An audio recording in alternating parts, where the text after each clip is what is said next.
नमस्कार शेतकरी मित्रांनो, मी Sakharam Bengar, Sunil chemical industries private limited Mumbai या कंपनीचा प्रतिनिधी। आज आपण मातारगाव तालुका वसमत जिल्हा हिंगोली नवनाथ रामराव जाधव यांच्या शेतात आलेले आहोत।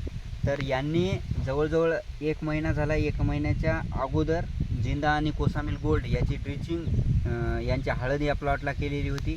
याच्यानंतर भाऊ पण आहेत। भाऊ, एकदा तुमचं पूर्ण नाव सांगा। Navnath Ramrao Jadhav, mobile number 9284 31 81 81। बर, आता भाऊ, आपण 1 महिन्याखाली जिंदा आणि कोसामिल गोल्ड सोडल्याच्या नंतर तुमच्या हळदीत असे काय बदल झाले की?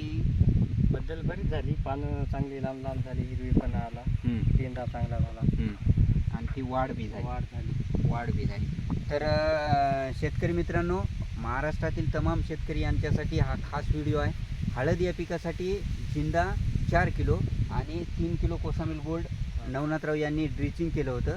ड्रिचिंग केल्याच्या नंतर यांचं म्हणणं आलेलं आहे की काल ते परवा दिवशी त्यांनी रासायनिक खताचा डोस घेतलेला आहे। तर याच्यावरच हळद होती। याच्या हळदीचं पानसुद्धा एकदम क्लिअर आहे आणि पानाची साईजसुद्धा आणि जाडीसुद्धा एकदम अशी हे झालेली आहे। जवळजवळ 30 दिवसाचा कालावधी झालेला आहे आपण जिंदा आणि कोसामिल गोल्ड सोडल्याच्या नंतर। जवळजवळ भाऊचं म्हणणं आलं की भाऊने मला सुद्धा फोन केला की 4थ्या दिवशी हळद एकदम हिरवीगार झालेली होती आणि एकदम अशी म्हणजे बघण्याजोगी साहेब झाली ती। पहिल्या हळदीत आणि या हळदीमध्ये एक मोठा बदल इथं झालेला होता। तर आजूबाजूच्याही, वसमतच्याही आणि हिंगोलीच्याही शेतकऱ्यांना अधिक माहितीसाठी मला सुद्धा संपर्क साधू शकता। माझा नंबर आहे 85 52 08 92 00। धन्यवाद।